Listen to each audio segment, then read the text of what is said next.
Welcome back to our channel. నేను మీ journalist Kavya. ఉచిత bus సర్కారు అమలు చేసినప్పటి నుంచి కూడా ఆటో యూనియన్లు ప్రతిసారి కూడా తమకు ఇచ్చిన హామీలు ఏమైనాయని ప్రశ్నిస్తూనే ఉన్నాయి సర్కార్ని. ఇప్పటికీ వాళ్ళు ప్రశ్నించి వాళ్ళ అసహనం తెలిపి దాదాపు సంవత్సర కాలం గడుస్తుంది దగ్గర. మరి తదుపరి కార్యాచరణతో కూడా ముందుకు పోబోతున్నారు. ఇచ్చిన హామీలు ఖచ్చితంగా సర్కారు నెరవేర్చే వరకు కూడా ఊరుకోమంటున్నాయి యూనియన్లు. సో ఒక్కసారి వాళ్ళతో మాట్లాడదాం. ఎందుకు ఇంత గట్టి నిర్ణయానికి వచ్చినాయి, అసలుకి సర్కార్ ఇచ్చిన హామీలు ఏమేమి ఇచ్చిండ్రు, నెరవేర్చకపోవడంతో పాటు ఉచిత బస్సు స్కీమ్ పెట్టినప్పటి నుంచి వాళ్ళ కలుగుతున్న ఇబ్బందులు ఏంది, ఆటో కార్మికుల పరిస్థితి రాష్ట్రంలో ఎట్లుంది, ఇట్లాంటి ముచ్చట్లన్నీ కూడా తెలుసుకుందాం. అన్న ఎట్లుంది అసలు ఆటో కార్మికుల పరిస్థితి తెలంగాణ రాష్ట్రంలో ఎట్లుంది? గత సంవత్సరం నుంచి డిసెంబర్ 7 వరకు ఒక సంవత్సరం అవుతుంది. మేము ఫ్రీ బస్సును వ్యతిరేకించలేదు. మహిళలు మహాలక్ష్మి పథకం ద్వారా వారు అయితే ఎన్నికల్లో మేనిఫెస్టోలో పెట్టారో ఫ్రీ బస్సు పెట్టడం మేము ఆటో డ్రైవర్లుగా ఆటో సంఘాలుగా మేము వ్యతిరేకించట్లేదు. మహిళలు ఎవరైనా సరే స్వాగతిస్తున్నాము. దాని ద్వారా ఫ్రీ బస్సు ద్వారా నష్టపోయిన ఆటో డ్రైవర్లకు న్యాయం చేయమని మేము కొట్లాడుతున్నాం. ఏదైతే ఈ ఫ్రీ బస్సు సౌకర్యం పెట్టినప్పటి నుంచి ఆటో సంఘాలుగా ఆటో డ్రైవర్లు కూడా తెలంగాణ రాష్ట్ర వ్యాప్తంగా కూడా రోడ్ల మీదకి రావడం జరిగింది. జీవనోపాధి దెబ్బతిన్నది. ఆటోలు నడపలేక, ఫైనాన్సులు కట్టలేక, కుటుంబ పోషణ బరువై చాలామంది ఆత్మహత్యలు చేసుకుంటున్న మాట మాత్రం వాస్తవమే. ఎందుకంటే బస్సు వలన ఆ గతంలో 1000 రూపాయలు సంపాదించే వాళ్ళు ఇలా 500 రూపాయలు సంపాదిస్తున్నారు. ఇది నష్టపోయింది. మేము ప్రభుత్వానికి కూడా అనేక దఫాలుగా ఆందోళన పరంగా విజ్ఞప్తి చేయడం జరిగింది, రిప్రజెంటేషన్లు ఇవ్వడం జరిగింది. అధికారులకు, మంత్రులకు, ముఖ్యమంత్రికి కూడా విజ్ఞప్తులు చేయడం జరిగింది. వారు ఏమంటారంటే ఆటో డ్రైవర్లు కూడా మా తెలంగాణ బిడ్డలే, తెలంగాణ వారసులే, ఆదుకుంటామని చెప్పి ఒట్టి కబుర్లు మాత్రమే చెప్పడం జరుగుతుంది తప్ప ఇప్పటి వరకు రేపు డిసెంబర్ 7 వస్తే సంవత్సరం అవుతుంది. సంవత్సరం నుంచి ఆటో డ్రైవర్లు జీవనోపాధి దెబ్బతినడం వల్ల నష్టపోతున్న ఆటో డ్రైవర్లను ఏ రకంగా బతారో మీరు ఆలోచన చేయాలి. ఆదుకుంటామని ఏ రకంగా ఆదుకుంటారో చెప్పాలి కదా.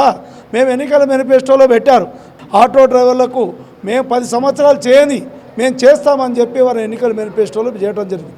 మేము అధికారంలోకి వస్తే ఆంధ్రప్రదేశ్లో ఇచ్చినట్టుగా 12,000 రూపాయలు ఇస్తాం. అదేవిధంగా వెల్ఫేర్ బోర్డు ఏర్పాటు చేస్తాం. ఆటో డ్రైవర్లకు ఒక యాప్ను తయారు చేస్తాం. ఆటో డ్రైవర్లకు 2 వీలర్లు ఏదైతే అక్రమంగా నడుస్తున్న 2 వీలర్ నిషేధిస్తాం. ఆటో డ్రైవర్లకు ఆటో పర్మిట్లు ఇస్తాం. ఆటో మీటర్ ఛార్జీలు పెంచుతాం. అదేవిధంగా 5 లక్షల రూపాయలు ఏదైతే టీఆర్ఎస్ ప్రభుత్వం యాక్సిడెంటల్ బీమా ఇచ్చిందో దాన్ని 10 లక్షలు చేస్తామని చెప్పి ఎన్నికల మేనిఫెస్టోలో పెట్టడం జరిగింది. వాళ్ళు పెట్టిన మేనిఫెస్టోలో పెట్టిన ఏమి అడుగుతున్నాం, కొత్తగా మేమేం అడగట్లేదు. ఇవాళ రాష్ట్ర ఖజానాకు వాస్తవంగా ఇవాళ వెల్ఫేర్ బోర్డు పెడితే ₹1 కూడా నష్టం లేదండి. ఇవాళ అనేకమైన సంస్థలు ఉన్నాయి, ఇవాళ షోరూమ్లు ఉన్నాయి, ఇవాళ కంపెనీలు ఉన్నాయి, మోటారు కంపెనీలు ఉన్నాయి, టాటా కానీ, మహేంద్ర కానీ, బజాజ్ అనేకమైన కంపెనీలు ఉన్నాయి. ఇవాళ లక్షల రూపాయలు పెట్టి వెహికల్ కొన్నప్పుడు దాని మీద 2% కనుక సెస్ వసూలు చేసినట్టయితే అది సంక్షేమానికి వస్తుంది. ప్రభుత్వం నుంచి ₹1 ఇవ్వాల్సిన అవసరం లేదు. ఇలా ఆటోమీటర్ ఛార్జీలు పెంచడం వల్ల ప్రభుత్వం కాదు ఇచ్చేది, ప్రజలు ఇస్తారు. ప్రజలకు మేము రవాణా సౌకర్యం కల్పిస్తున్నాం కాబట్టి వాళ్ళు ఇస్తారు. మరి ప్రభుత్వానికి ఏం నష్టం అవుతుందో నాకు అర్థం కావట్లేదు. ఈ ఎన్నికల ముందు మీకు ఇచ్చిన డిమాండ్లు అన్నీ కూడా ప్రభుత్వానికి ఎరకనే, మీరు కూడా చాలా సందర్భాల్లో రిప్రజెంట్ చేసినాం అంటున్నారు. కానీ వాటిపైన ఎందుకు ఇప్పటివరకు స్పందించలేదు? దాదాపు సంవత్సరం అవుతుంది, విజయోత్సవాలకు కూడా సిద్ధమవుతుంది సర్కారు. ప్రభుత్వానికి శ్రద్ధ లేదండి. ఆటో డ్రైవర్ల మీద, కార్మికుల మీద శ్రద్ధ లేదు. ప్రభుత్వానికి ఏమైనా వాళ్ళ కార్యక్రమాలు, భజన కార్యక్రమాలు తప్ప ఆటో డ్రైవర్లు ఆదుకోవాలి, న్యాయమైన డిమాండ్లు పరిష్కరించాలా, వాళ్ళ జీవన విధానం దెబ్బతిన్నదనేది వాళ్ళు తెలిసినా నిర్లక్ష్యం చేస్తున్నారు. కాబట్టి మేము పోరాట మార్గాన్ని ఎంచుకోవాల్సిన అవసరం ఏర్పడ్డది. ఇవాళ వాస్తవం కూడా కాంగ్రెస్ సర్కార్ని నమ్మి, వాళ్ళు ఇచ్చే హామీలను నమ్మి, హామీలు నెరవేర్స్తే బతుకులు బాగుపడతాయి అని నమ్మి ఓట్లేసారు. మరి ఇప్పుడు సర్కారు విజయోత్సవ సభలు, సమావేశాలకు ప్లాన్స్ చేస్తుంది. వాటిలో పాల్గొంటారా మరి మీరు? మేము ఆటో కార్మికులుగా లక్షలాది కార్మికులు ఉన్నాయి ఈ తెలంగాణ రాష్ట్రంలో. వాళ్ళు ఏ ఉత్సవాలు జరుపుకుంటే మాకేం చెప్పండి. మన జీవన విధానం దెబ్బతీసిన వాళ్ళు, మాకు ఇవాళ డ్రైవర్లందరూ నష్టపోతుంటే ఒక్క హామీ అమలు చేయని వాళ్ళు ఏ ఉత్సవాలు జరుపుకుంటే మాకేం సంబంధం చెప్పండి. మేము వ్యతిరేకిస్తాం. వాళ్ళు ప్రభుత్వం ఏదైనా జరుపుకోవచ్చు, గవర్నమెంట్ ఉంది కాబట్టి వాళ్ళు ఏదైనా ఆధిపత్యంగా జరుపుకోవచ్చు. కానీ కార్మికులు మాత్రం ఎక్కడ హర్షించట్లేదు.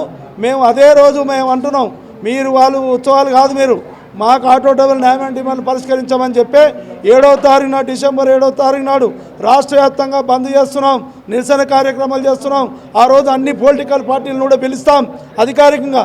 మొన్న కేటీఆర్ గారు వచ్చి ఇందిరా పార్కులో ధర్నాకు సపోర్ట్ చేసి అడిగితే కేటీఆర్కి ఏమేరు అని అన్నారు. రేపు ప్రత్యక్షంగా పిలుస్తాం, కేటీఆర్తో పాటు అన్ని రాజకీయ పార్టీలు పిలుస్తాం, మాకు మద్దతు ఇవ్వమంటాం, ప్రత్యక్షంగా పరోక్షంగా ఇవ్వమని చెప్తాం. మా ఆటో డ్రైవర్ల కుటుంబాలు సుమారు 7.5-8 లక్షల మంది ఆటో డ్రైవర్లు ఉన్నారు. అదే దాంతోపాటు క్యాబ్ డ్రైవర్లు ఉన్నారు. అదేవిధంగా అనేకమైన లారీ డీసీఎం డ్రైవర్లు 15-16 లక్షల మంది ఈ రాష్ట్రంలో కుటుంబాలు ఉన్నాయి. వాళ్ళందరూ ఓట్లు తీసుకున్నారు, ప్రభుత్వాన్ని గెలిపించారు, వాళ్ళు గెలిపించాం. కానీ వాళ్ళ సమస్యలు పరిష్కరించడంలో ఈ కాంగ్రెస్ ప్రభుత్వం నిర్లక్ష్యంగా వ్యవహరిస్తుంది. వాళ్ళు విఫలమయ్యారని చెప్పి మేము భావిస్తున్నాం.